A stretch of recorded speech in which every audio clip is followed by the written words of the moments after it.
내가 이걸 오늘 계속 틀어줘야 되겠다. 내가 이거 뭐 올라간 사람이 잘못 아니냐 라고 얘기할 때마다 이거 틀 거야. 니네가 나더러 올라간 사람 잘못 아니냐라고 얘기할 때마다 내가 이거 오늘 계속 틀어줄 거야. 국민들은 정부의 무능과 무책임에 분노하며 국민이 편안하고 안심하고 살 수 있도록 국가의 전반적인 시스템을 선진화하는 것이 개혁입니다. 자, 뭐라고?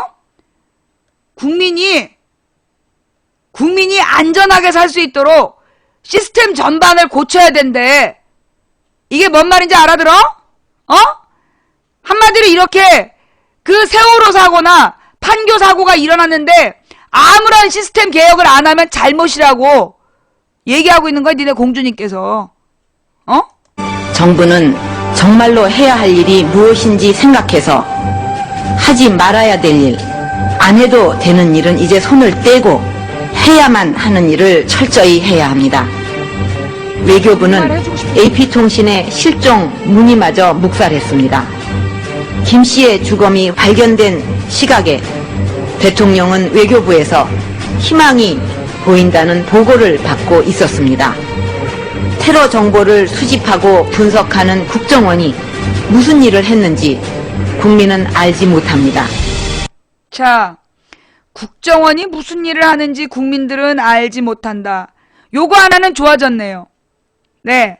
이 박근혜 정부 들어서서 국정원이 무슨 일을 하고 있는지 국민들이 알지 못한다. 이 부분은 해결됐네요.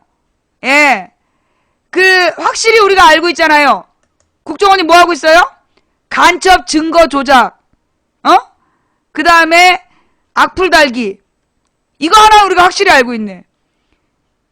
저 노무현 때는 이 국정원에서 간첩 조작, 간첩 증거 조작이나 악플 달기 이런 거 안 했는데 박근혜 때는 확실히 뭐 하는지 안 해 우리가. 그지? 선거 개입, 악플 달기, 국정원 간첩 조작, 간첩 증거 조작. 그거 하나는 확실히 알게 됐네. 그지? 어떻게 이런 일이 벌어질 수 있습니까? 아침을 굶은 채 등교해야 하고 못 사는 것이 부끄러워서 급식 지원을 피하는 어린이가 없는 그런 내일입니다. 10군데 취업 원서를 내도 오라는 곳이 없는 사회가 아니라 10군데 회사를 놓고 골라가는 내일입니다. 밥상에 올라와 있는 만두와 생선을 마음 놓고 먹고 수돗물을 정수하지 않고 마셔도 되는 내일입니다. 생선을 안전하게 먹고, 생선을 안전하게 먹고. 그래서 여러분, 요즘에 생선 안전하게 드십니까? 어른의 지혜와 아이의 동심이 한 가정에 함께 살아있는 세대 간의 단절이 없고, 동심이 가정에서 함께 살아나고, 그래서 어벙이 연합을 데려다가 그런 짓을 시키는구나. 내일입니다. 이 땅의 모든 이들이 대한민국에 태어난 것을 행운으로 여기는 그런 내일입니다. 대한민국에 태어난 걸 지금 행운으로 여겨. 자식 먼저 보내니 못난 부모들 정말 한 번만 열어주십시오. 우리 대통령한테 해코지라고 하는 거 아니에요. 우리 마음을 읽고 달리는 겁니다. 우리 마음. 뭐가 그렇게 무서워서 이렇게 막고 있어요? 우리가 뭐가 그렇게 무서워서 몇백 명이나 몇천 명이라는 사람이 이렇게 막고 있냐고요? 이 인원으로 애들을 좀 구해주지. 이 인원으로 애들을 좀 구해주지요.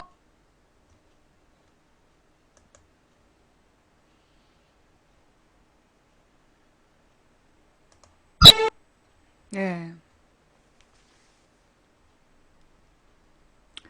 아이들의 동심을 지켜? 그래서 국정원 직원이 박근혜 선거운동하면서 내 딸한테 그런 짓거리 한 거야? 내 11살짜리 딸 사진 걸어놓고 성폭력 댓글 단 거야? 아이의 동심을 지켜주려고? 응? 니네가 밤새 지랄 안 했으면 내가 이 영상 오늘 하루 종일 안 틀어. 사람이 10여 명이 죽고 20여 명이 다친 사고가 발생했는데 올라간 사람 잘못이야? 이 미친 새끼들은 진짜 언제나 정신을 차리겠어. 박근혜 똥꼬 빨다 똥꼬 헐겠다. 어? 한 사람이 죽어도 박근혜가 저렇게 연설을 했어. 10여 명이 죽고 20여 명이 다친 사고야. 그게 국가 책임이 아니야? 니네 박근혜가 뭘 하랬는데 국민의 생명과 안전을 지키는 게 국가의 기본 임무래잖아. 씨발. 존나 시끄러운데 왜 듣고 있어. 얼른 꺼져. 언제 정신 차릴래? 언제? 애들 260명이 죽었어. 국민 300명이 죽었어. 그래도 정신 못 차리고 또 죽었어. 또 다쳤어. 밤새 불나고 난리도 아니야. 기본이 지켜지지 않아서 이래. 기본이. 안전에 대한 기본 시스템을 갖추려는 의지가 없기 때문에 이러는 거야. 김선일 한 명 죽은 게 부끄러운 대한민국이라며. 날마다 이런 후진국 사고로 죽어가는 국민들 누구 책임이냐? 어? 이건 기본적으로 원론적으로 지자체 책임이에요. 근데 이번 행사는 지자체에다가 공문도 보내지 않고 협조도 구하지 않은 사건이기 때문에 지금 보니까 JTBC 뉴스를 보니 이번 테크노 판교 사건은 성남시 책임을 물을 수가 없어. 왜냐하면 원래 이런 행사를 할 때는 성남시에 신고하고 성남시의 지도 감독을 받아 안전 조치를 했어야 돼. 그런데 그런 조치를 하지 않았기 때문에 성남시에 신고조차 하지 않았기 때문에 이번 사건은 성남시의 책임을 물을 수는 없어. 그러나 경기도는 명백히 주체로서 그리고 아까 봤지? 소방안전 책임지기로 한 거.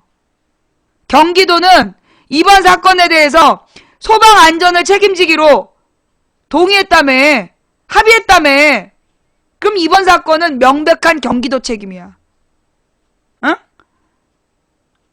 이건 명백한 경기도 책임이라고. 근데 어디서 성남시에다가 뒤집어 씌우려고 지랄 연병들을 떨어. 어? 자, 여러분. 문제는 뭐냐면요. 이 판교 사고가 단지 판교 사고 하나가 문제가 아니라는 거야. 이상하게 우리나라의 이 종박 벌레들은 가령 여자가 성폭력을 당하면 옷이 야했기 때문이다. 그런 얘기 들어봤죠? 어? 여자가 성폭력을 당한 건 옷이 야했기 때문이다. 노출이 심했기 때문이다. 피해자 책임 물어. 그죠? 그리고 무슨 사기를 당했다. 그러면 욕심이 많아서 사기당했다. 그렇게 얘기해. 그리고 무슨 금융사고가 나면 이자를 좀 더 받고 싶어서 거기다 돈 넣었다가 다 털린 거다. 기본적으로 이 종박충들의 문제가 뭐냐면 피해자 책임으로 몰아가는 거예요. 이건 아주 구조적 논리야. 얘네가 그냥 생각이 없는 게 아니라 사실은 아주 훈련된 구조적 논리라고. 일부러 어떤 사고가 발생하고 사회 구조적 범죄를 일부러 개인의 잘못으로 몰아가는 거야. 주식도 마찬가지죠. 주식하라고 부추기잖아. 그런데 이미 주식하라고 부추기는 놈들이 이미 부추긴 사람들이 주식을 살 때 자기네들은 이미 이익을 다 먹고 그 사람들한테 버리는 거잖아. 이거 주식도 개미의 잘못이라기보다 그렇게 주식을 하라고 부추기는 구조적인 문제인 거예요. 기본적으로 이게 사회 구조적이고 내나 권력자들의 잘못을 누구의 책임으로 떠넘기는 거야? 시민의 잘못, 국민의 잘못으로 떠넘기는 거예요. 이게 아주 구조적 논리라고. 얘네들의 전통적이고 오래된, 아주 오랫동안 나라를 지배했던 논리야. 피해자 책임으로 몰아가는 거. 가해자를 정확히 벌 줘야 되는데, 대부분이 피해자가 누구야? 권력에 의한 피해자나. 특히 이번 건은 행정안전부가 그 역할을, 기본적인 역할을 안 했기 때문에 생긴 문제잖아. 그래도 이 문제를 일반 국민의 책임으로 몰아가기 위해서 지금 저렇게 지랄들을 떠는 거야. 예.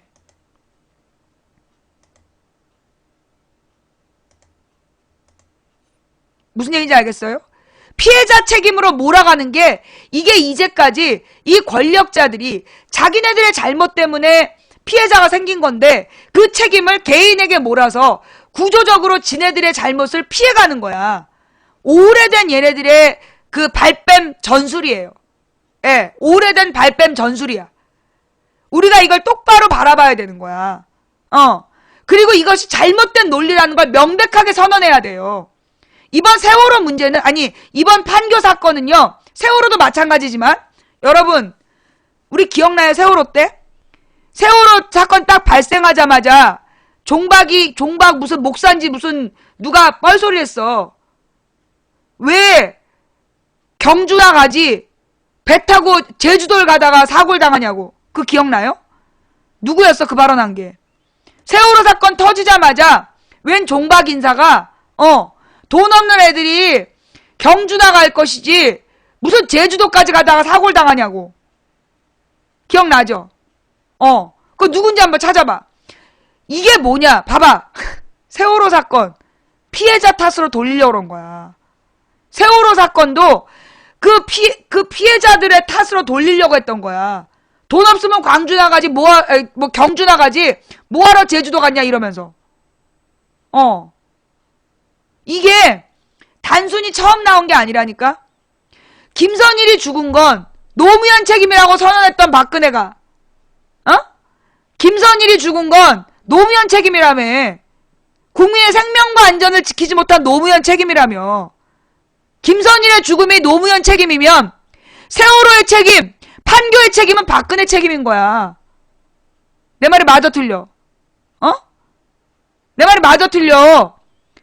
김선일의 죽음이 정부의 기본을 지키지 못한 정부의 잘못이면, 그러면 세월호의 죽음, 판교의 죽음은 박근혜 탓이지.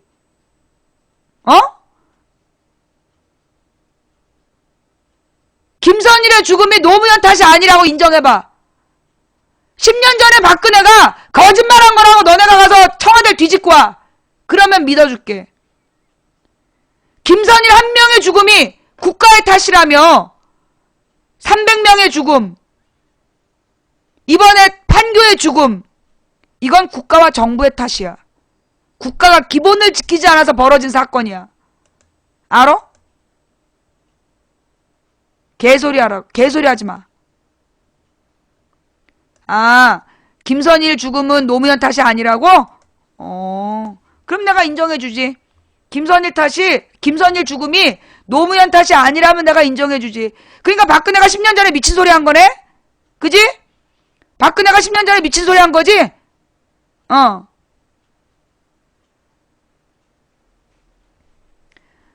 자, 여러분, 이 대한민국에 이 미쳐 날뛰는 노예 근성들, 노예 세대, 독재의 노비 세대, 미쳐 날뛰는 독재의 노비 새끼들 때문에 이 국민주의 주권을 가진 국민이 막 천대받아. 이 애꾸는 나라에 가서 두 눈배기가 장애라며. 워낙 이 미친놈들이 설쳐대니까 정상인 주권자가 이게 내가 잘못한 거야? 워낙 미친놈들이 설쳐대니까 정상적인 주권자가 이거 내가 잘못한 거야? 이런 생각을 하게 된다니까? 그죠? 이분 최소 빨갱이? 누구더러 한 말이야. 나한테? 법정에서 네가 내가 빨갱이라는 증거를 갖고 와?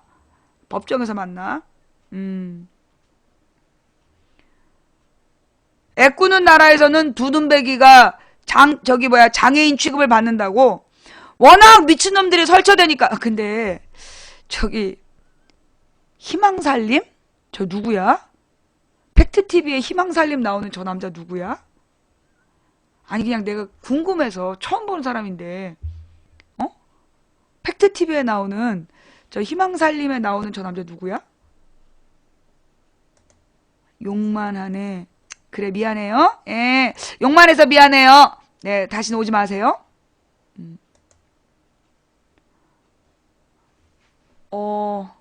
잠깐만. 이 사람 누군지 몰라? 아이씨.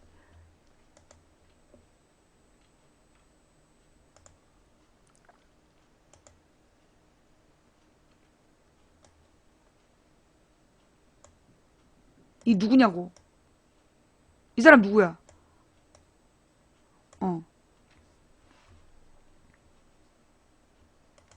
처음 보는데?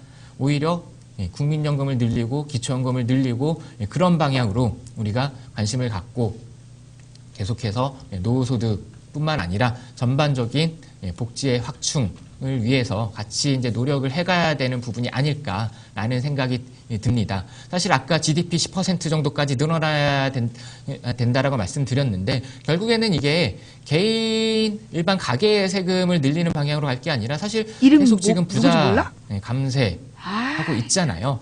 예. 물론 이제 새누리당이나 정부에서는 그런 적 없다라고 계속 이야기를 하고 있지만 이미 지표로 다 드러나고 있죠. 예, 국무원님 뭔 얘기야 지금?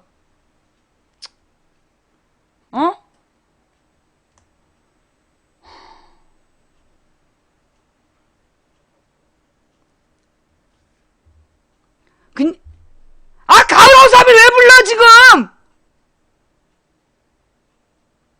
여보, 저는 언제나 당신만 사랑해요. 정말로 한눈 판 적 없어요. 진짜예요. 이 진짜 가을호사비 왜 불러 진짜 확. 원래 이제 이 희망살림이라는 데가 안 나오던 사람이지? 저 사람 지금 안 나오던 사람이죠? 이 갑자기 나온 거지? 저 매니저님 아무나 한 분 중계방으로. 예. 내가 뭐 이상한 사람들이야 진짜. 좀 됐어? 원래 많이 나왔던 사람이야? 내가 처음 봤거든. 나 침 안 흘렸거든? 흘렸어? 자, 본론으로 돌아와. 본론으로 돌아와. 자, 좌우지간. 그래서 지금 중요한 건 어디까지 하다 말았어? 아까. 환풍구에 20명 이상의 사람이 올라가는 걸 미리 예상해서 설계하나. 인양반들아. 원래 환풍구가 이 뉴욕 같은 경우에는 길하고 같은 높이에요. 예. 그냥 이 길이랑 같은 높이야. 자, 길이랑 같은 높이면 어떤 일이 발생할까요? 가령 거기에 트럭이 지나갈 수도 있는 거야. 길이랑 같은 높이면 차가 지나갈 수도 있고 트럭이 지나갈 수도 있는 거야. 그래서 내구성 있게 설계해야 되는 게 원칙인 거야. 짐을 막 올려놨을 때를 대비해야 되고, 왜냐? 사람들이 접근 가능한 곳에는 위험을 감지해야 돼. 위험을 미리 예비해야 되는 거야. 여기 건너가지 마시오. 무단횡단 금지하는 법을 만들고, 그게 왜 그러겠어. 그냥 두면 다치기 때문에, 그런 것처럼, 이게 길 위에 환풍구를 만드는 그런 나라라면, 그리고 우리나라에서 지금 실정법상 환풍구 위에 올라가면 안 된다는 법이 없다니까? 지금 우리 벌레들이 계속 주장하는 게 뭐냐? 환풍구에 올라가는 게 불법 아니에요? 너네 불법의 단어 뜻 아냐? 지금 계속 얘기하는 우리 벌레들의 주장이 뭐냐? 환풍구에 올라가면 불법 아니에요? 너네 불법의 단어 뜻 알아? 불법. 법을 어기다란 뜻이야. 그러면 그 불법이란 얘기는 법에 환풍구 위에 올라가지 마시오라는 법이 있어야, 그래야 그게 불법이 되는 거야. 근데 우리나라에 그런 법이 있을까요? 없을까요? 없다고요. 예. 우리나라에 환풍구 위에 올라가지 마시오라는 법이 없어.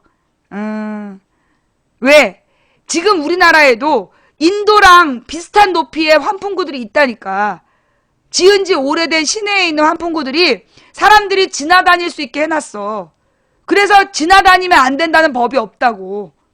도리어 그래서 이런 걸 만들 때 이번에 그 환풍구가 몇 호선 환풍구예요? 언제 제작됐는지를 봐야 돼. 이게 2000년대 들어서서 부실 공사가 되게 심해졌거든요. 2000년대 들어서면서 90년대 후반 2000년대 초반부터 부실 공사가 되게 심해졌어. 이 판교 그 어느 회선이고 어느 노선이고 그 어느 노선에서 지어진 환풍구냐. 예. 그게 언제 지어진 환풍구예요? 이것도 조사해 봐야 돼. 예. 지하철 환풍구 아니고 주차장 환풍구야?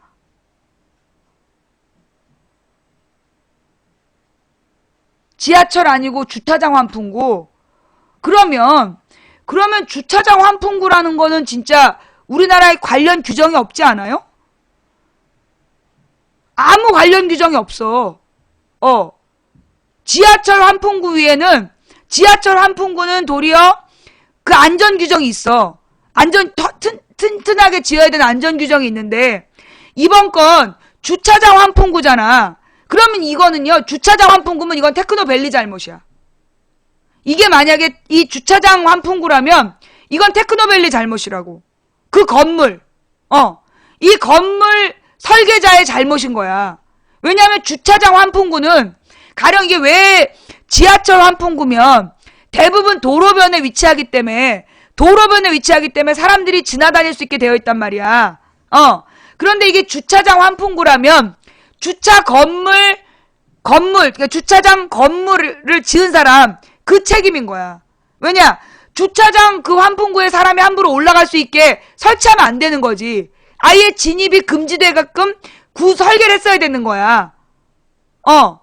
그런데 그렇게 하지 않았다면 이거는 이 건물주에게도 문제가 있는 거예요. 건물주가. 왜냐하면 언제든 다른 상황에서도 그 환풍구 위에 사람들이 올라가거나 이게 무너져 내릴 수 있는 문제이기 때문에 이거는 건물주가 책임져야 될 부분이야. 예.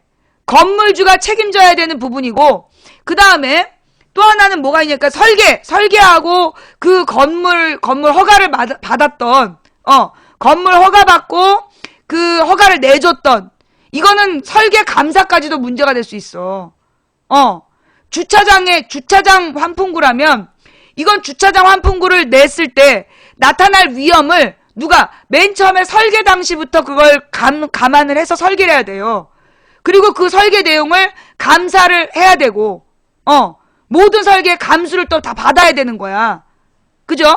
그리고 만약에 그런 지하철 환풍구라면 안전하겠지. 근데 지하철 환풍구가 아닌 그런 구조물이 있는 데에서 행사를 열었다면 이거야말로 그때 안내 설치를 했어야 돼. 분명히. 왜냐면 지하철 환풍구는 안내문이 필요가 없대. 알아보니까 지하철 환풍구는 안내문이 필요 없는 이유가 뭐 때문이냐? 거기 사람들이 다 지나다닐 수 있게 설계한다는 거야. 그래서 올라가지 마시오라는 안내 문구가 필요가 없는 거예요. 그런데 이게 주차장 그 환풍구였다면 이 주차장 환풍구는 지하철하고 다르잖아.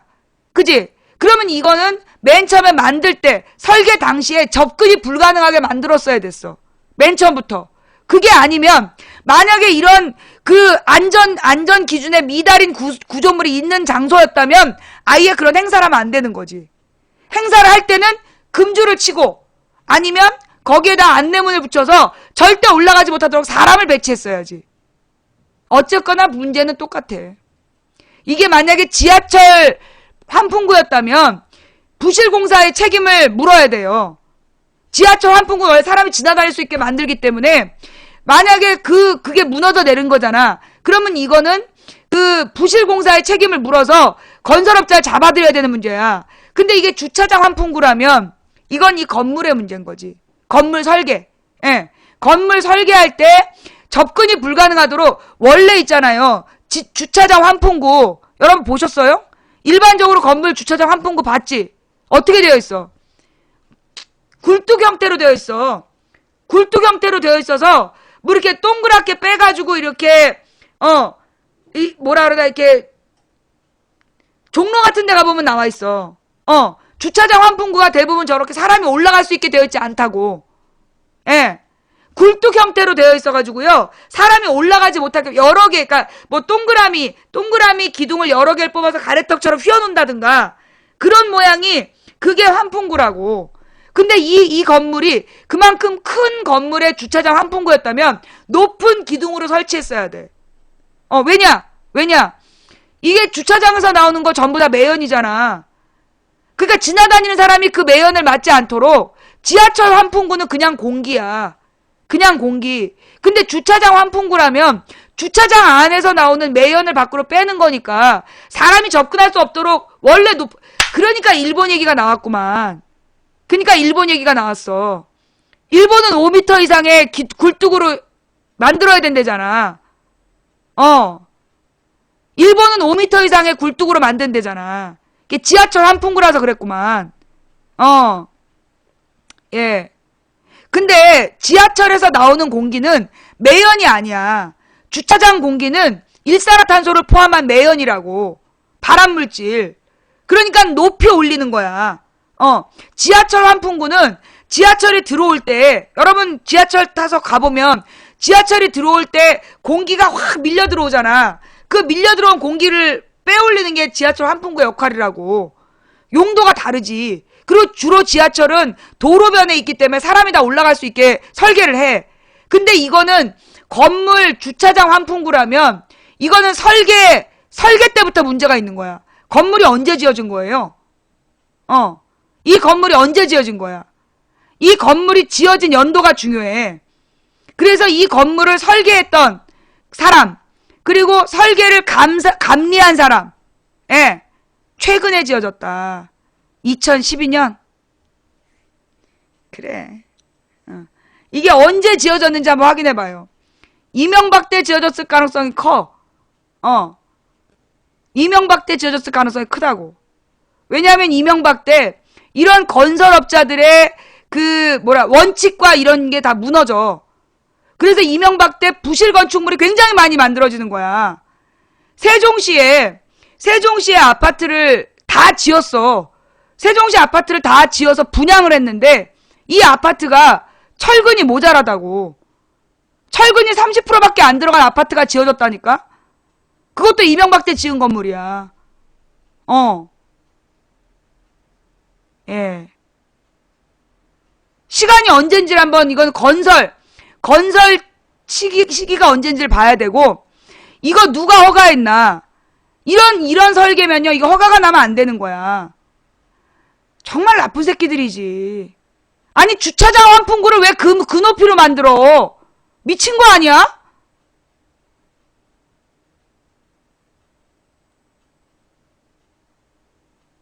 원래 다른 건물에 주차장 환풍구들이 저렇게 사람이 올라갈 수 있는 높이로 만들어져 있나요? 이것도 조사해 봐야 되겠네. 그래서, 자, 결론은 뭐냐?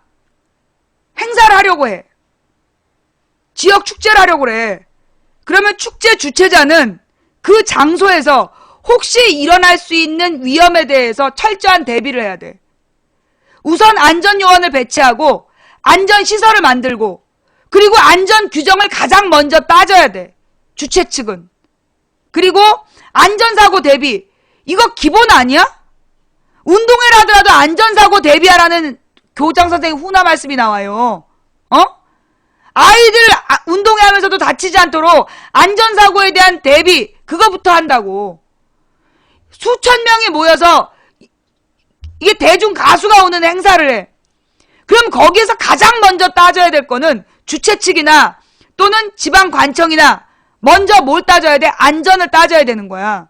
안전조치. 미연의 사고, 그러니까 예상치 못한 사고에 대비해서 안전장치를 최우선으로 점검해야 되는 거야. 그런데 이번에 아무도 안 했어. 예. 이번에 아무도 안전점검에 대해서 관심이 없었다고. 그게 첫 번째 문제야. 그래서 이번 문제는 원래 원론적으로는요, 성남시 책임이에요. 원론적으로 이런 행사는 성남시 책임이야. 왜냐하면 그래서 여러분 왜 어떤 행사를 할 때 그 지방정부에다 신고하는지 아세요? 안전사고를 대비하기 위해서예요. 예. 안전사고를 대비하기 위해서 지방정부에다가 신고를 하는 거야. 그러면 지방정부가 이 행사로 인해서 나타날 수 있는 위험을 검토하는 거야. 그래서 안전 대비를 관리 감독하는 거야. 그게 지방정부 존재 이유라고. 그런데 이번에 성남시에다가 신고를 안 했대잖아.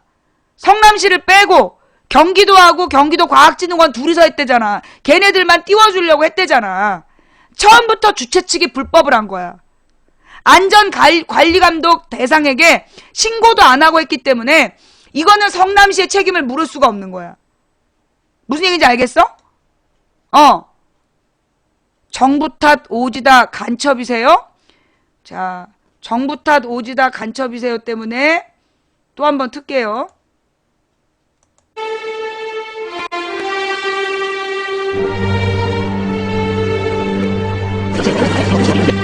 국론 분열이 더욱 심해지고 경제와 안보 상황은 더욱 악화되고 국가가 가장 기본적인 임무인 국민의 생명과 안전을 보호하지도 못하는 것을 보면서 국민들은 정부의 무능과 무책임에 분노하며 자, 박근혜가 뭐라 그랬어요? 박근혜가 지금 뭐라 그랬어요? 국민의 생명과 안전을 책임지는 게 국가의 가장 기본적인 임무다. 응? 다시 틀어줘, 처음부터? 이게 왜 정부 탓이냐면 박근혜가 10년 전에 한 연설에 국민의 생명과 안전을 보호하는 게 국가의 기본 임무라고. 다시 틀어줄게. 잘 모르지? 너무 빨리 지나가서 몰랐을 수 있으니까 다시 틀어줄게.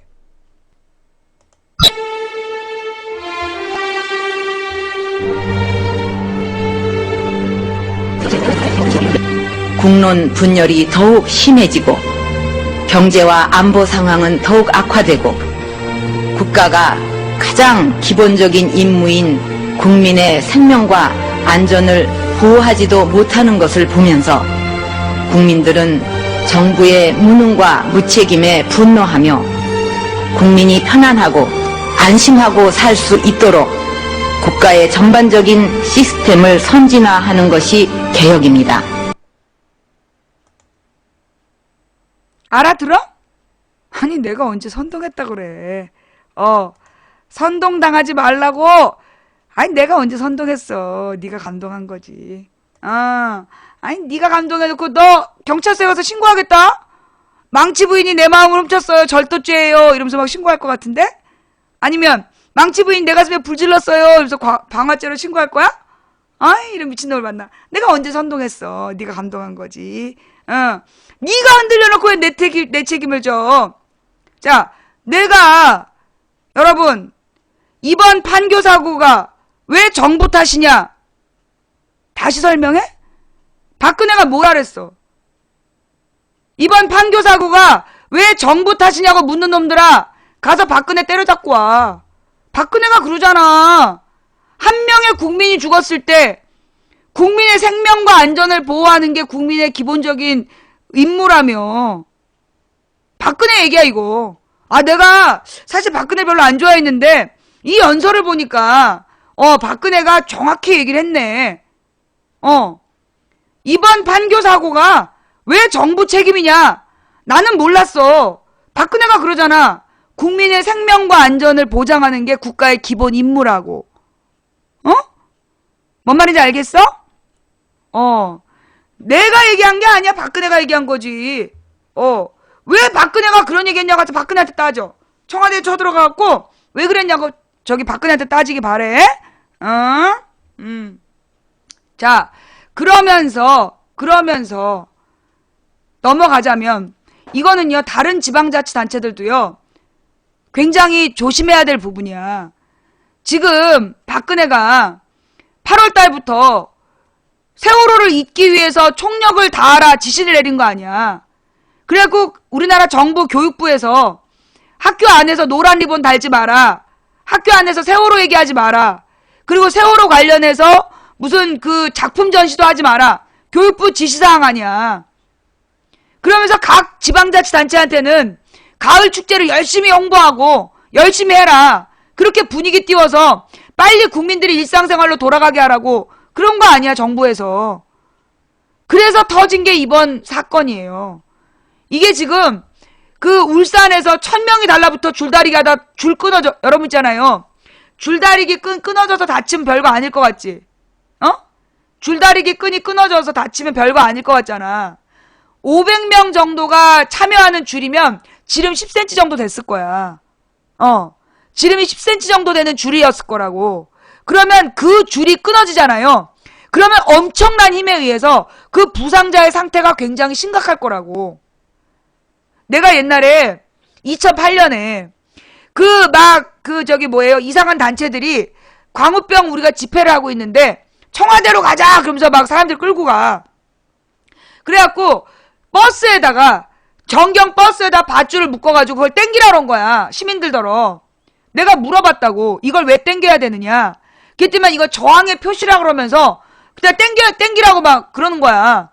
내가 저건 위험한데? 그러면서 나는 참여하지 않았어. 난 땡기지 않겠다 그랬어. 역시 그날 사고가 터져. 막 땡겼는데 그 전경 버스들이 여러 대를 얘네들이 다 묶어놨어요. 전경 버스를 차벽으로 세워가지고 수십 대의 전경 버스가 하나로 막 이렇게 볼트로 막 묶어놓은 상태였단 말이야.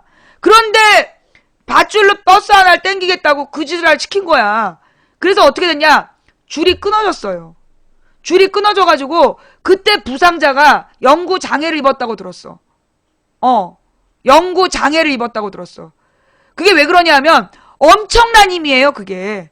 엄청난 힘으로 땡기기 때문에 그 땡기면서 줄이 끊어질 때, 아니 여러분 있잖아. 이게 궁금하면 한번 실험을 해봐.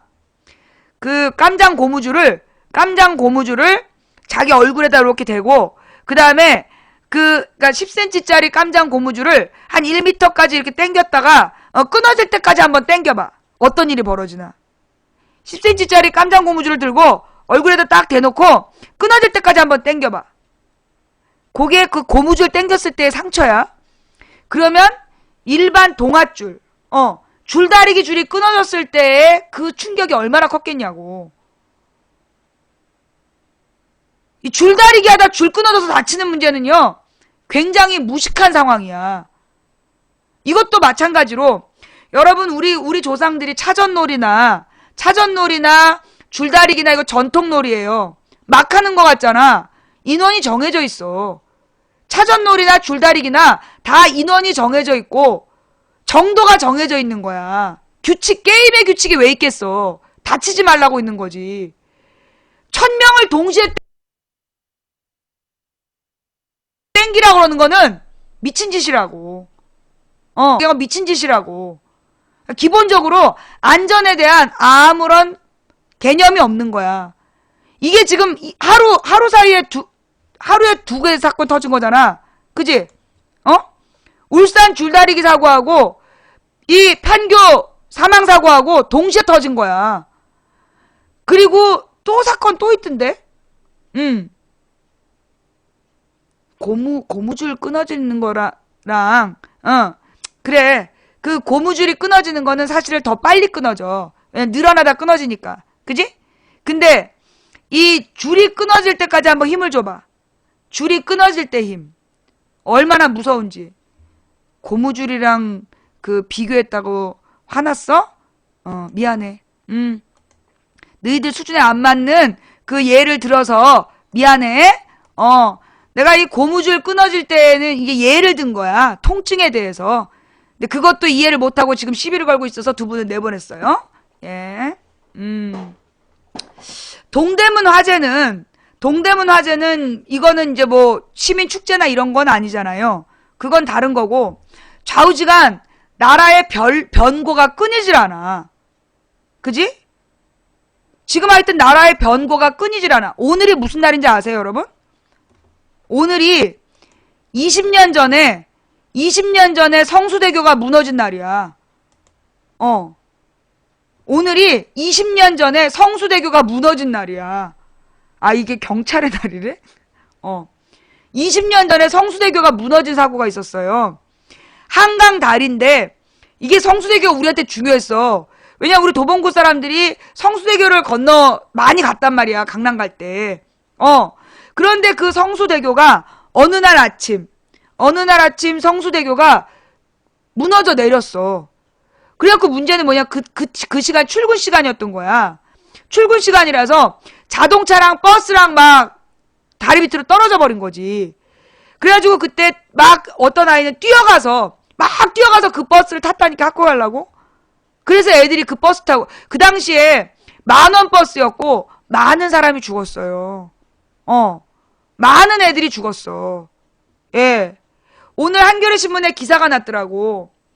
그때 그 피해 학생의 부모들이 얘기하기를, 그날 20년 전에 날짜가 멈췄대잖아.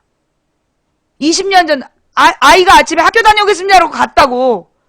근데 다리가 무너져서 애가 죽은 거야. 세상에, 이게 무슨 아프리카도 아니고 이게 무슨 저 밀림의 나무 다리도 아니고 어떻게 다리가 무너져갖고 애가 죽냐고.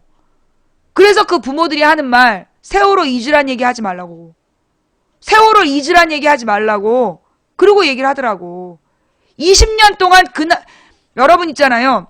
가령 내 자식이 개인적인 잘못을 해서 죽었어도 잊혀지지가 않아.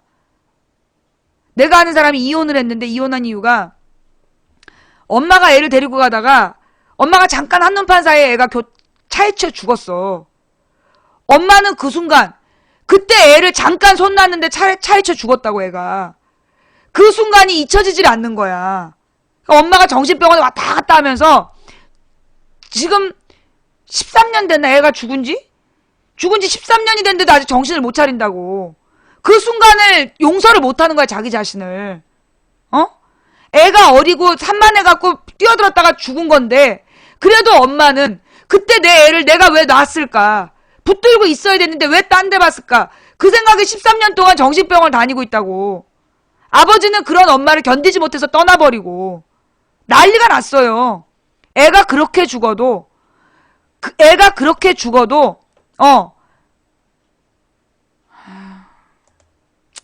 미안해요, 여러분. 벌레 일단 한 마리 잡고 에프킬라를 뿌린 다음에 애가 그렇게 죽어도 부모가 용납이 안 되는 거야. 자기 자신이 용서가 안 된다고. 그런데 이 애가 다리가 무너져 죽었어. 얼마나 기가 막혔겠냐고. 그게 동아건설 다리였어요. 동아건설에서 지은 다리였는데 부실공사 한 거지. 그래서 그 다리가 무너지고 그 성수대교를 다시 짓는 과정에서 동아건설도 굉장히 막 주가 떨어지고, 그 당시에 주가의 문제가 아니라 하여튼 굉장히 회사가 어려웠어. 부도 날 뻔 위기를 겪고. 그게 이제 이 성수대교 사건이었단 말이에요. 근데 그때가, 그러니까 지금부터 20년이니까는 94년이잖아. 근데 이제 김영삼이 대통령이 된 게 93년이야. 93년에 김영삼이 대통령으로 취임을 한 다음에 하여튼 그때 벌어진 사건 사고가 비행기가 2대인가 3대인가 떨어졌어요. 추락을 했어. 그리고 신안 앞바다에서 그 300 몇십 명이 탄 배가 침몰하고, 성수대교 무너지고, 삼풍백화점 붕괴되고, 하여튼 대구에서 사고가 크게 2번 났어. 폭파 사고 1번, 화재 사고 1번. 그지? 하여튼 김영삼 때 완전히 온 나라가 제한공화국이었어. 구포 열차 사고도 있었나? 내가 그 열차 사고는 잘 모르겠고, 하여튼 지하철 가스 폭발 사고, 그리고 삼풍백화점, 성수대교, 그리고 서해 페리오 침몰 사고, 그리고 비행기가 3대인가 추락을 했어. 그래서 어마어마한, 예. 구포역은 어디야? 구포역이 어디지? 하여간 그때는요, 완전히 막 온 나라가 난리도 아니었어. 그러다가 97년도에 외환위기가 오면서 나라가 망해버렸지. 부산 구포역에서 1위역 폭발 사고는 그 옛날에 박정희 때 난 사고고, 부산의 구포역 열차 사고도 있었구나. 별하별 사고가 다 있었다니까? 아현동 가스 폭발 사고가 김영삼 때였나? 아현동 가스 폭발이 김영삼 때예요? 이리역은 76년인가 그랬고, 구포역 열차 사고는 잘 모르겠고, 아현동 사고는 언제 모르겠어. 93년, 구포역 전복으로 78명 사망, 198명 부상. 큰 사고였네. 서해페리오 292명 사망. 94년 성수대교로 32명 사망. 96년 대구 가스폭발 사고로 101명 사망, 202명 부상. 95년에 삼풍 백화점으로 501명 사망, 937명 부상, 실종 6명. 아현동 가스폭발도 94년도야? 난리도 아니었다니까? 실종은 시신을 끝까지 못 찾은 경우죠. 그니까 이게 김영삼 때 그렇게 사건 사고가 끊이질 않았어. 사건 사고가 끊이질 않았는데 지금 박근혜 정부 들어서서 작년에 애들 해병대 캠프 가서 죽었지. 작년 여름에 해병대 캠프 가서 죽고 올 2월 달엔가 그 대학생들 100명인가가 죽거나 다쳤잖아. 무슨 리조트 붕괴 사고로. 그지? 마우나 리조트 붕괴로 하여튼 100명이 죽거나 다쳤어. 그지? 그리고 이 세월호 사건 터졌고 세월호 사건 터지자마자 무슨 터미널 불나갖고 7명이 또 죽었지. 터미널에 불나갖고 7명 또 죽고 그리고 지금 이 판교 사고 나고 이 사건 사고가요. 예. 사건 사고가 이거 끊이질 않어. 어저께 동대문 불났지. 그 전날도 불 또 났잖아. 요양원도 불났지. 요양원 불나서 죽고.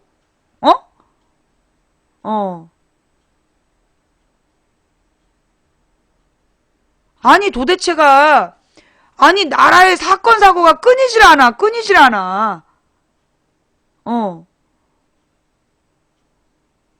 불산 사고는 대통령 되기 전이죠. 아닌가? 대통령 돼 뒤에도 한 번 났나? 불산 유출이 그 대통령 12년 가을에도 한 번 나고 된 다음에도 나고. 지금 원자력 발전소 언제 터질지 모르는 지금 불안한 상태이고. 윤일병 사고, 윤병장 사고.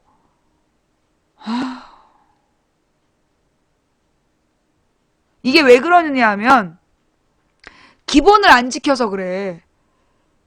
이명박 때부터 또 사고가 많이 일어났는데 이게 기본을 안 지켜서 그런다고.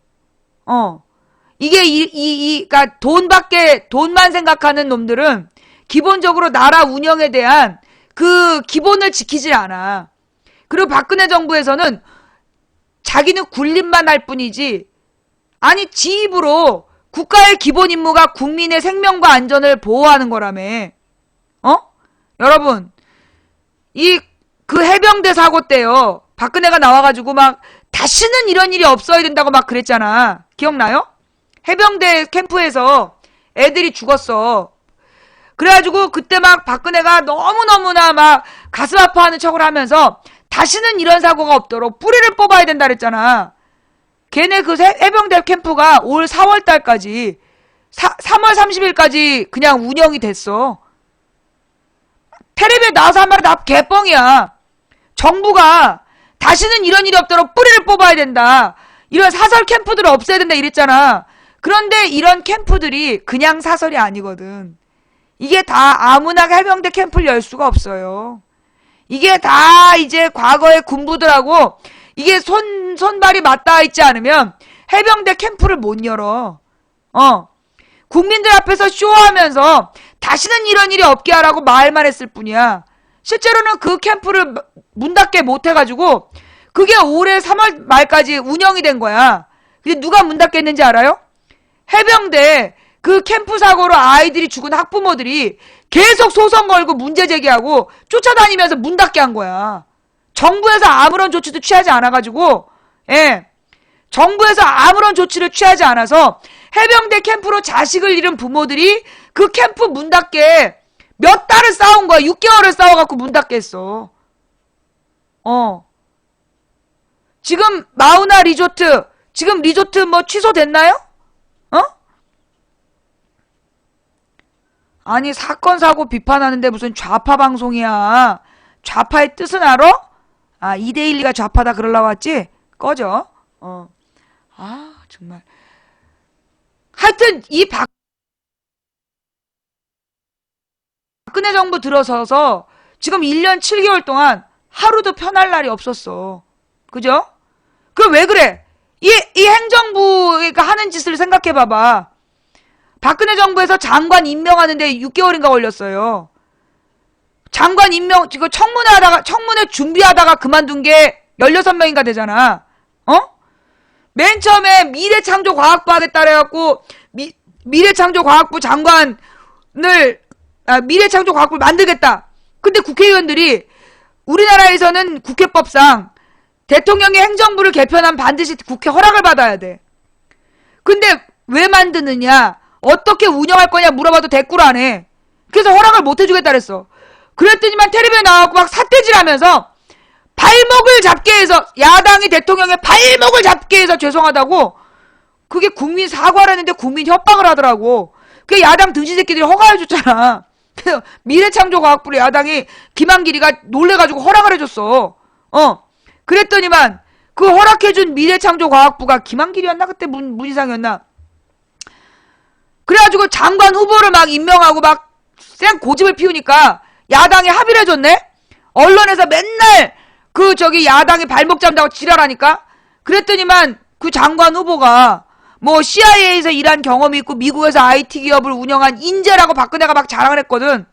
근데 그 부인이 갖고 있는 건물, 부인 소유 건물에서 성매매 업소가 운영이 된 거야. 그래가지고 이게 청문회 때 빅 이슈가 될 거다. 그래서 야당 의원들이 이 청문회 준비를 하고 있었어. 그랬더니만 그 사람이 자기 부인이 운다고 가버렸잖아. 그만두고. 그렇게 나라의 쑥대밭을 만들고 미래창조과학부 장관을 지명했는데 청문회 무서워서 도망가 버렸어. 그 다음에 국방부 장관이 막 유경수하고 박정희를 핸드폰 고리에 양면으로 해놓고 달랑달랑 막 흔들면서 막 통화하고 굉장히 잘난 척을 했단 말이야. 근데 이 사람이 천안함 사건 발생했을 때 모든 군대에서 골프를 금지시켰대. 얘가 군 골프장 돌아가면서 막 골프 치러 다녔잖아. 그랬더니만 예비역 장성이 그럴 수도 있지. 진짜 현역 장군이 아닌데 그게 뭔 문제냐 이러면서 막 감싸더라고. 만약에 노무현 때 이랬다면 그들이 그렇게 얘기했을까요? 좌우지간 그 다음에 또 터진 게 이 국방부 장관 후보가 연평도 사건 때는 일본 온천 여행을 갔다는 거야. 근데 그 당시가 우리나라에 준 전시 상황으로 이론가가 발령이 나 있었어. 그게 뭐냐면 그 준 전시 상황이 되면 장군으로 예편한 사람들, 군대에서 별 달고 장군으로 예편한 사람들은 자기의 위치를 국가에 보고하고 대기해야 되는 상태였던 거야. 진돗개 1호였나? 하여튼 왜 준 전시 상황 있잖아. 바로 전쟁 밑에 단계. 그래서 모든 장군들이 자신의 위치를 국가에 보고해놓고 언제든 전투에 투입할 대비를 해야 되는 그런 상황이었어. 일본 온천 여행 갔다니까? 그 다음에 또 뭐가 있냐. 그러더니만, 그래도 버텼어. 그래도 버텼는데 뭐에 걸렸냐. 그 무기 사업자 브로커였던 거. 외국 무기 회사 브로커라는 게 걸린 거야. 그래도 버틴 거야.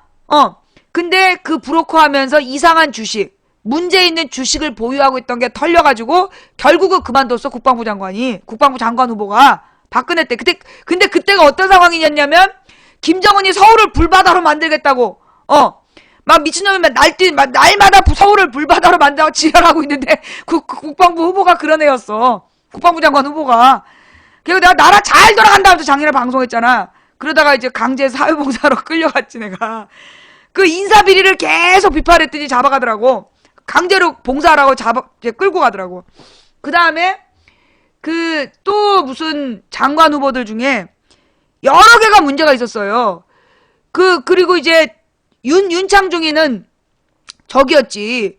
그 청와대 대변인이었는데 안 된다. 걔 청와대 대변인 시키면 안 된다고 모두가 말렸대. 그런데 박근혜가 고집을 피운 거야. 고집을 피워갖고 윤창중이를 대변인으로 만들고 작년 봄이었지? 작년 봄에 미국에 한미 정상회담 한다고 갔잖아. 봄인가 여름인가. 빤스 벗고 덤비는 바람에 빤스 벗고 덤비는 바람에 그 첫 해외 순방 한미 정상회담이 개작살이 나버렸잖아. 고집 피워서 그래. 고집을. 윤창준이 안 된다 그러면 윤창중이 안 된다 그러면 말을 들었어야 됐는데 기어이 윤창중을 데려다 쓰더니만 국제적 개망신을 당했잖아요. 그거 미국 국적 인턴들한테 빠스 벗고 덤벼가지고 그 다음에는 막 인사 문제를 그리고서 이제 장관 후보가 여러 명이 사고 쳤어. 그다가 나중에 이제 해양수산부장 윤진수가 너무 무식해가지고 온 국민이 반대했잖아.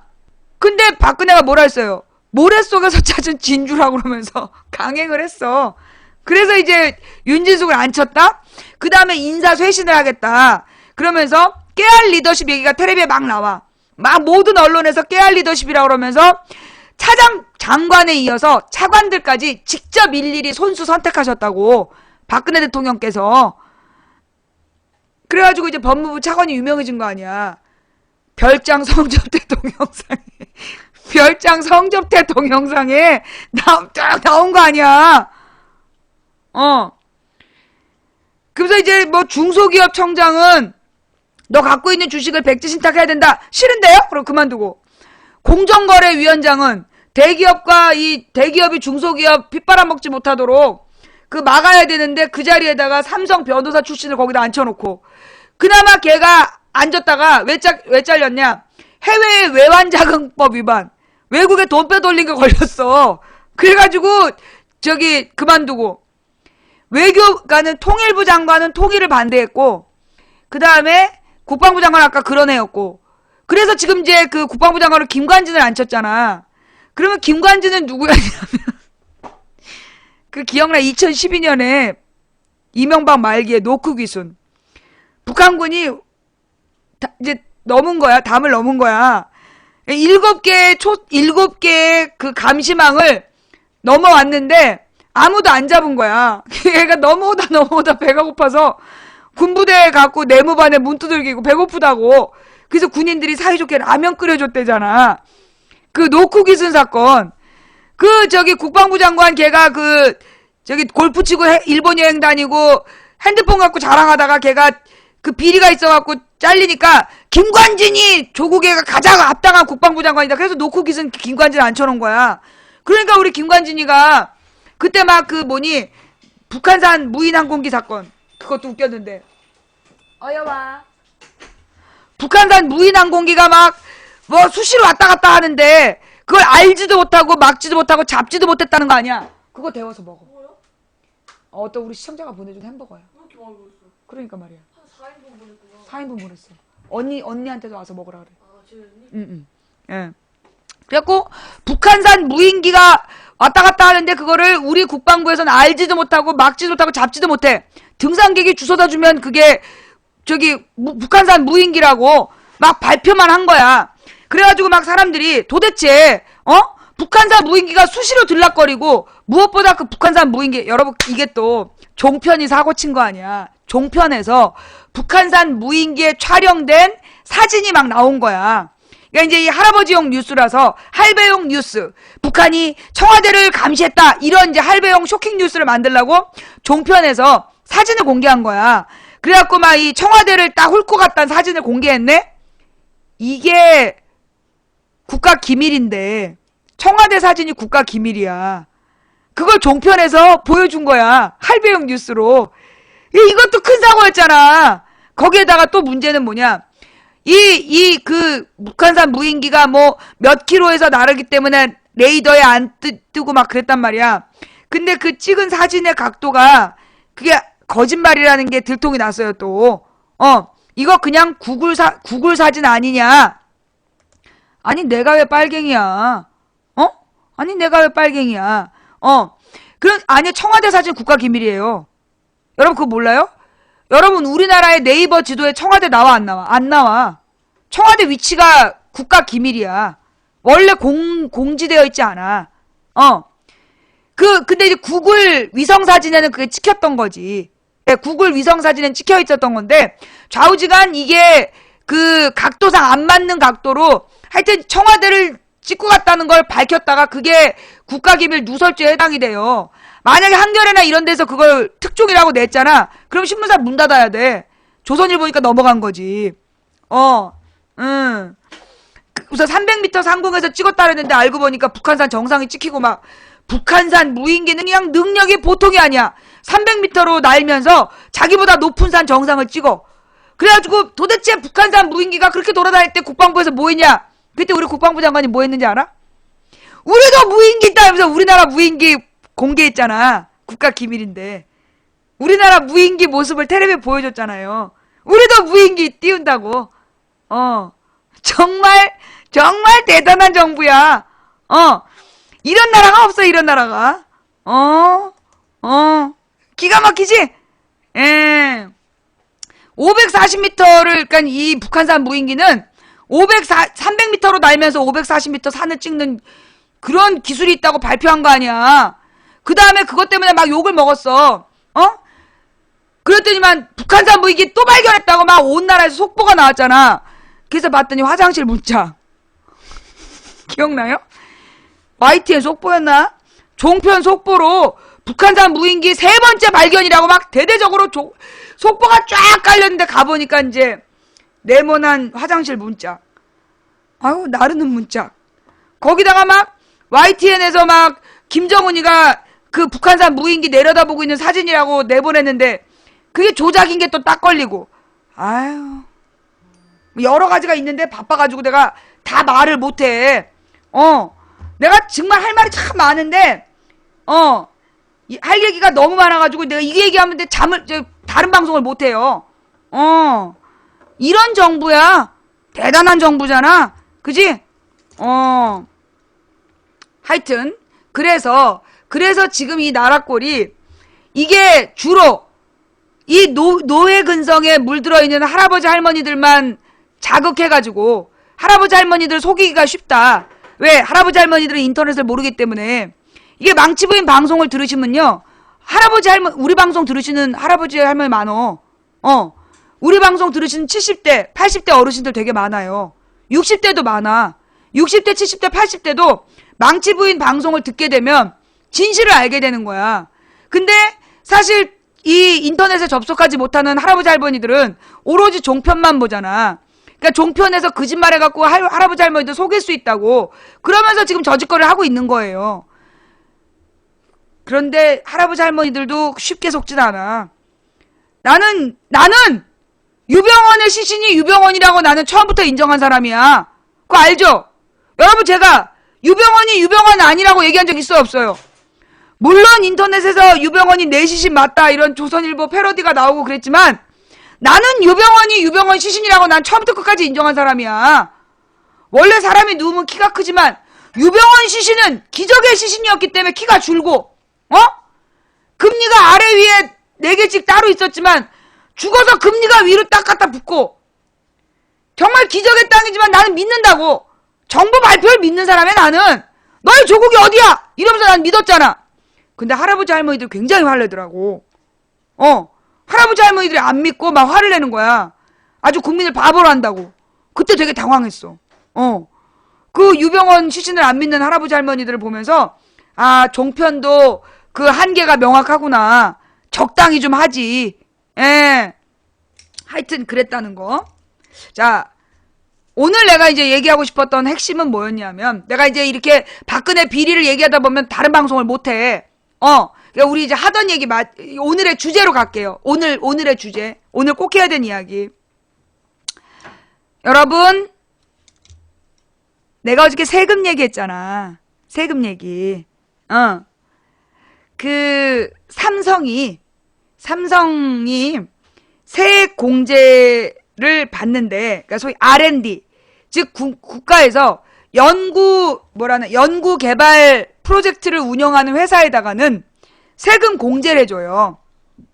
예. 그래서 이제 R&D 계열의 회사들에게 국가에서 세액 공제를 해준단 말이야.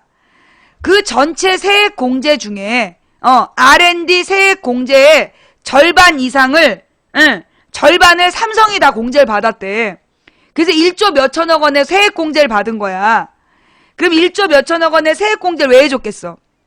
세액 공제 받고 일자리 창출하라고 전체 R&D 세액 공제의 절반을 삼성에 몰아줬겠죠? 그럼 그 삼성은 우리나라의 일자리를 우리나라의 일자리 투자 몇 프로 했을까요? 삼성의 국내 고용은 5%. 50%의 세금 혜택을 받고 50% 세금 혜택을 받고 일자리는 5% 창출. 국내 고용 5%. 이게 삼성과 이 권력자들이 서로 짬짬이 먹고 해준 거 아니겠어. 그 다음에 여러분 이제 겨울이 다가오는데 난방비 때문에 걱정 참 많으시잖아요. 도시가스 비용이 너무 올라가지고, 그죠? 도시가스 비용이 너무 오른 거야.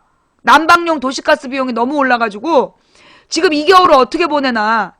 한때는 가난한 사람들이 전기장판 깔고 썼어.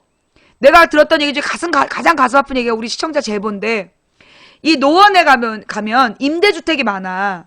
어느 임대주택 단지에서 있었던 일인데, 자기 어머니가 임대주택에 혼자 사시는데 가봤다는 거야. 어머니가 무슨 친척 어르신인가. 갔는데 온 집안이 냉골이더래. 그래갖고 전기장판 하나에 의지해서 살고 있더라는 거야. 아니 왜 보일러를 최고로 보일러 왜 이렇게 꺼놨냐 그랬더니 보일러가 최고라고 그러더라는 거야. 그래서 보일러가 최고인데 왜 이렇게 집이 냉골이냐 그랬더니 그 임대주택 주민들이 난방비를 못 내는 사람이 많다고, 아예 그 임대주택이 공동 난방인데 연료를 안 쓰게끔 줄여버린 거야. 동파만 방지할 정도의 열만 공급하고 난방을 안 해주는 거야. 그래서 그 어르신들이 전기장판 하나에 의지해서 살고 있다는 얘기를 내가 들었어. 그런데 그 노인이 그 다음에 전기장판을 못 켰다는 거 아니야. 왜?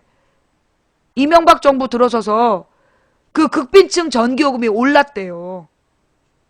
극빈층 전기요금이 오르는 바람에 소위 이제 그게 무슨 대상이야. 그러니까 생활보호 대상자들은 전기요금을 기본료보다 싸게 공급을 받았어.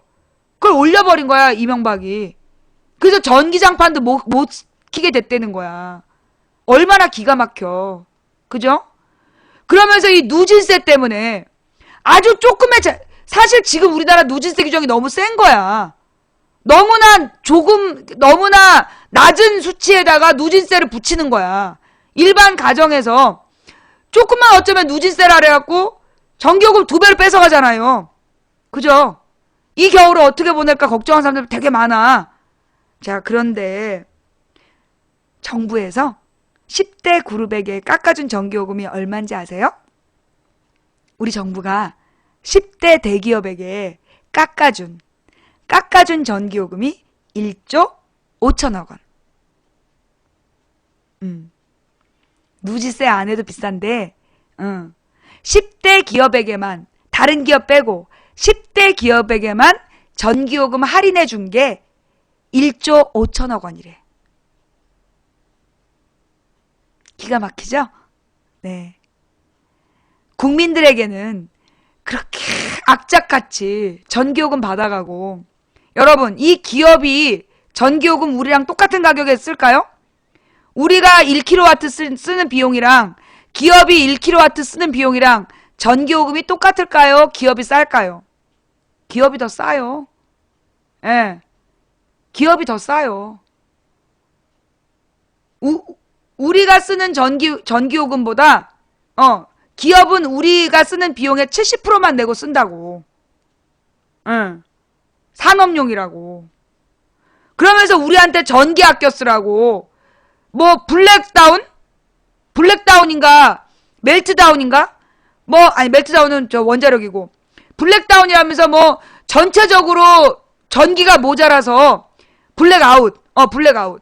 전체적으로 전력이 모자라서 막 순환 정전시키고 이명박 때 지랄했잖아. 기억나요? 그래갖고 수술실에서 전기 꺼지고 엘리베이터에서 불 꺼지고 난리도 아니었잖아. 병원에 전기 공급 끊기고. 그게 쇼였다고. 그 블랙아웃이 쇼였다고. 왜 쇼였냐 하면 여러분 우리 일반 가정에서 쓰는 전기가 몇 프로? 일반 가정에서 쓰는 전기가 몇 프로? 우리나라에서 생산된 전력의 13%. 우리나라에서 생산된 전력 중에 일반 가정이 쓰는 건 13%밖에 안 돼. 그런 13%한테 그렇게 비싸게 전기요금 받아 처먹고 누진세까지 적용해서 받아가고 그러면서 산업용 전기라고 전기요금을 깎아주는 거야. 그 산업용 전기를 가장 많이 쓰는 게 뭐 내가 그동안에 정유업체라는데 제철도 많이 쓴대. 제철소도 엄청난 열을 내잖아. 제철 정유에서 52%를 쓰는 거야. 제철 정유가 52%의 전기를 쓰는 거야. 그런데 그렇게 생산된 거 우리나라에서 쓰는 걸까요? 수출하는 걸까요? 제철 정유에서 쓴 52% 그거 거의 다 수출돼. 대부분이 수출이야. 특히 정유는요 99%가 수출이 된대. 그러면 그렇게 수출한 그 회사가 나라에 세금은 많이 낼까요? 일자리는 많이 만들까요? 그만한 전력을 사용해서 전력을 사용하는 회사들의 일자리를 많이 만들까요? 일자리 많이 안 만들어요. 왜냐? 정유회사 다 기계야. 기계로 해. 첨단 기계로 해.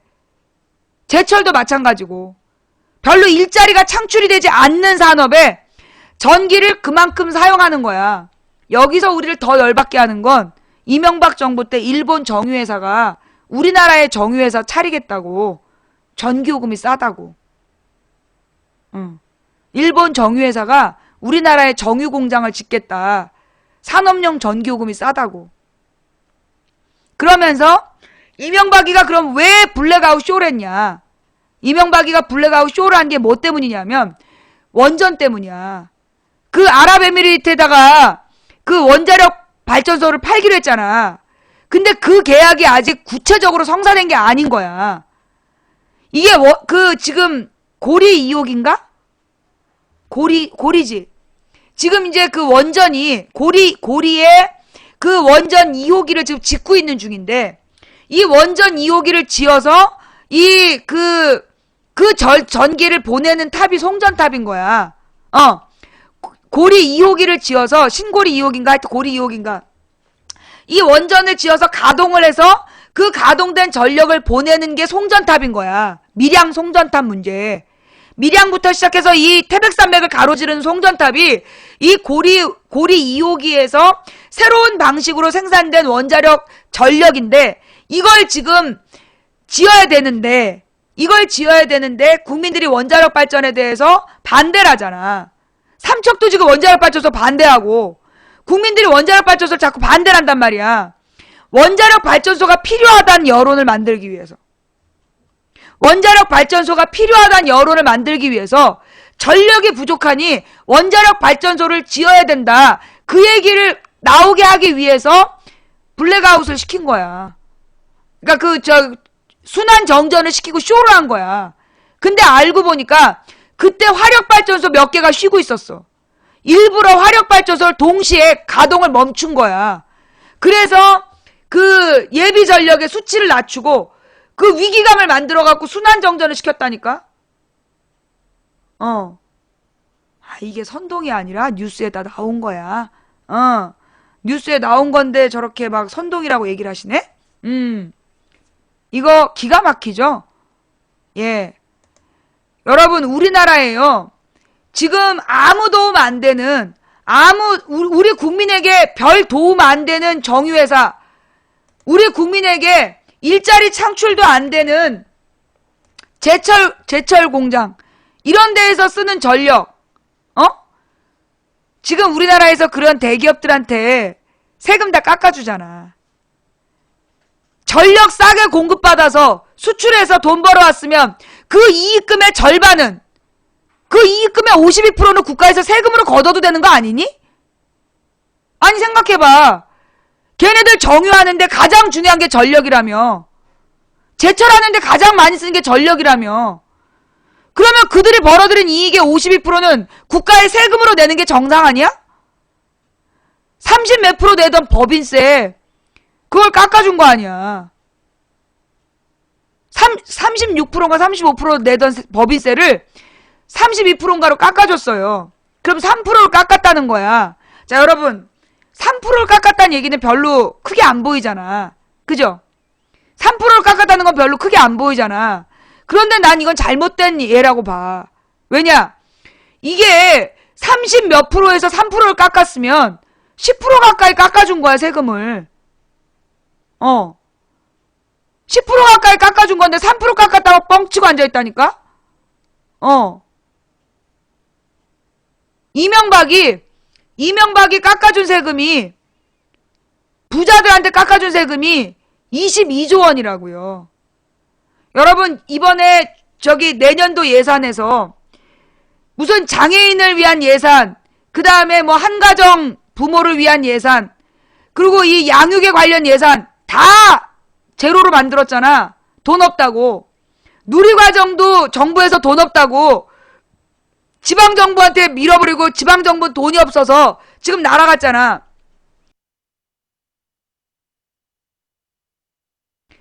그 누리과정 예산이 얼마? 8조 원. 그런데 선생들은 날마다 뭐라 그래? 애들 무상급식 때문에 그 명예퇴직도 못한다고 애들한테 신경질 내고 있다는 거야. 그런데 전국의 급식 예산이 얼마? 무상급식 예산 4조 원이 안 된다는 거야. 3점 몇 조 원이야. 원래 2조 원, 옛날에 노무현 때 연구될 때는 2조 원이면 충분했는데 물가가 너무 올라서, 이명박 때 물가가 너무 올라가지고 지금은 3점 몇 조 원이 들어간다는 거야. 급식이, 무상급식이.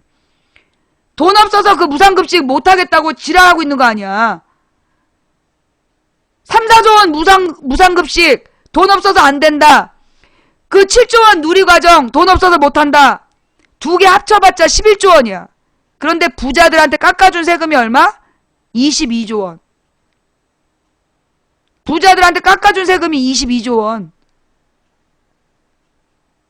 애들 밥 먹이는 거 4조도 안 되는데 그거 돈 없어서 못한다 그러면서 재벌들한테 세금 깎아준 건 절대로 안 걷어들이잖아. 정말 미친 거죠. 부자들에게는 세금, 온갖 전기요금 할인, 세금 혜택, 탈세도 눈 감아주고, 온갖 불법, 탈법, 전부 다 눈 감아주고, 그리고 혹시라도 감옥에 들어가면 황제 노역하고. 황제 노역? 그 다음에, 그거 뭐야? 그 징역을 살면서 면회를 1800번 했대. 규정상 1800번 할 수가 없어요. 최대로 해봤자 300번, 500번이야. 1800번 면회를 했다는 얘기는 말이 안 되는 거야. 황제 징역이지, 그건. 황제 구금? 나라를 이렇게 운영하고 있는데, 우리 국민들이 뭐라 그래? 안내문 하나 붙이지 않아가지고, 그 주차장에 떨어져 죽어도 국민 탓이다. 올라간 사람 잘못이다. 이러고 있잖아. 왜 정부에서 안내 표지판이 잘못돼서 사고가 나면요, 어느 나라나 상식적으로 정부가 책임져요. 무슨 얘기냐? 정부의 기본 임무가 국민의 생명과 안전을 보장하는 거야. 미연의 사고를 방지하는 게 정부의 임무이기 때문에 위험을 대비한 안내 표지판을 관리 감독해서 제대로 붙어있게끔 관리하는 게 정부의 역할이야. 그래서 그게 제대로 안 붙어있으면 벌금 매기고 그게 정부의 역할이라고. 근데 안 했다고, 우리나라는. 안 했다고. 이명박 정부 법인세 감세 30조 원, 대기업이 75%를 꿀꺽. 저 대기업은 그들이 번 이윤을 다 배당금으로 나눠가죠. 원래는 월급으로 줘야 되고 중소기업의 비용으로 지급할 돈을 안 주고 지네끼리 이익금으로 나눠가져 버린 놈들이야. 저 대기업 대주주들이. 그런 놈들한테 세금 감면을 75%씩 몰아준 거라니까? 그러면서도 국민이 죽어가도 국민 탓이래잖아. 이 종박 쓰레기 벌레 새끼들이. 이 박근혜 종박 벌레들이 국민이 그렇게 죽어가도 박근혜가 김선일 한 명 죽었을 때 정부의 무능을 비판했잖아. 지금 수백 명이 죽고 수십 명이 죽어도 박근혜 탓이 아니라고 외치는 이 쓰레기 벌레 새끼들아. 이 노예 근성을 좀 버려.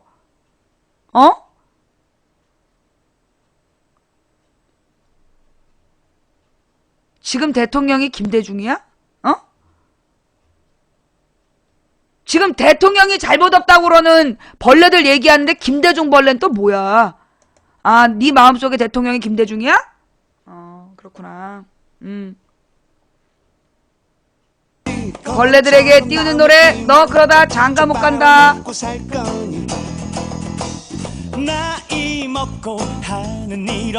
이 노래를 끝내기 조금 아쉽다. 그죠? 예. 재산 없으면 열심히라도 살아야지. 맨날 술만 먹고 사고만 치는 백수건달. 내가 돌아 댓글충! 정신 차려. 정신 차리고 장가 가자. 자, 오늘 방송 어떠셨어요? 볼만 하셨나요? 네. 망치 부인의 스펙이 왜 궁금해? 아니, 스펙 물어보는 사람은 뭐가 궁금한 거야?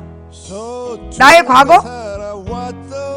나는 서울 이화여자대학교 부속병원에서 1969년에 태어났어. 서울에서 쭉 살았어. 지금까지. 우리 아버지는 경기도 개성분이고 엄마는 충청도 공주분이시고 남편은 경남 사천 사람이야.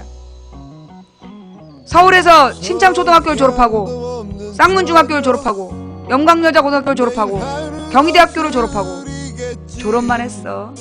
그리고 12년 동안 그 아이들에게 사회탐구 학원에서 가르쳤어. 학교 말고. 그러다가 외국계 금융회사에서 한 2년 영업사원도 해보고 정치연구소에서 한 4년 여의도 그 열린우리당 시절에 내가 국회의원과 보좌관들의 모습을 직접 관찰했지. 그리고 2007년 1월 17일부터 아프리카에서 방송을 하고 있어. 이게 나의 스펙이야. 더 궁금한 거 있나? 직업이 뭐냐? 자칭 주부, 국세청 지정 방송인, 법원 지정, 영향력 있는 언론인, 부업 배우. 오늘 방송 볼만 하셨나요? 재밌었다면 추천 부탁드리고요. 네, 재미없었다면 꺼져! 노잼인데 왜 봐? 재밌는 사람만 봐. 자, 오늘 망치부인 방송 보면서 몰랐던 얘기 하나라도 더 들으신 분 계십니까? 이전에 몰랐던 이야기 하나라도 더 알게 됐다, 그런 분들 계십니까? 그렇다면 정말 감사드립니다. 똑같은 얘기를 해도요, 몰랐던 얘기를 알아듣는 건 여러분의 귀가 열려있기 때문이에요. 마음이 열려있고 귀가 열려있어서 똑같은 이야기지만 여러분에게 감동적으로 다가간 게 아닐까, 그런 생각을 해봅니다. 망치부인 방송을요, 어떤 사람은 1로 듣고 어떤 사람은 5로 듣고 어떤 사람은 100으로 듣고, 그건 나는 똑같은데 듣는 여러분의 수준에 따라서 하나로 듣든 100으로 듣든이 결정되는 것 같아요. 예. 물론 망치부인이 모든 걸 다 아는 사람은 아닙니다. 완벽한 사람도 아니고요. 제가 얘기한 내용들이요, 사실인지 검토 한번 해보세요. 꼭 검색해 보시고요. 예. 제 이야기를 무조건적으로 믿지 마세요. 나도 내가 무슨 말 했는지 몰라. 어떤 사람들은 그러더라고. 아니, 도대체 망치부인은 뭐 보는 것도 없이 대본도 없이 저 많은 얘기가 몇 시간 동안 어떻게 뛰어나오냐, 그 내용이 어떻게 머릿속에 다 들어있느냐. 아니야, 내 머릿속에 다 들어있진 않아. 이게 가끔씩 이렇게 흘러서 나오는 거지. 이게 다 들어있는 것 같진 않아. 나도 내가 무슨 얘기할지 아무도 몰라. 전혀 몰라. 그러니까 여러분들이요, 망치분 얘기 그냥 믿으면 안 되고요. 꼭 검토해보세요. 사실인지 아닌지. 예. 그리고 사실로 확인된 것만 믿으세요. 네. 오늘 방송 그 지루한 역사 얘기해서 죄송해요. 아니, 우리 어떤 목사님께서 우리 후손들을 키우겠다고 작심하셨으면 역사 교육을 열심히 하라고 그렇게 말씀을 하시더라고요. 예. 우리는 이제 광야에 들어섰다. 40년 동안 새로운 세대를 키우자. 그 얘기를 했더니 자랑스러운 우리의 역사 이야기를 많이 해주라고. 예. 그래서 했는데 지루하지 않았어요? 지루하지 않았다면 다행이고요. 오늘 우리 방송 들어주신 모든 분들께 감사드립니다. 그리고 그 처음부터 끝까지 들어주신 분들께 더욱더 감사드리고요. 후원해주신 분 한 분 한 분 너무너무 감사드리는데 이름 못 불러드려서 죄송하고요. 추천해주신 3,458분께 진심으로 감사드리고, 매니저님들 고생하셨습니다. 지금까지 도봉구 창동 사는 불량주부 망치부인이었고요. 다음 방송도 역시 창동 스튜디오에서 내일 낮 2시에 시작하겠습니다. 그리고 이번 주 금요일은 광주 갑니다. 예, 그리고 내일 모레는 쌍교빠가 옵니다. 목요일에는 쌍교빠와, 그리고 금요일에는 광주에서, 그리고 다음 주 수요일은 부산역, 그리고 부산일보 강당에서 여러분들 만나 뵙겠습니다. 감사합니다. 망치분이었어요. 내일 낮 2시에 만나요.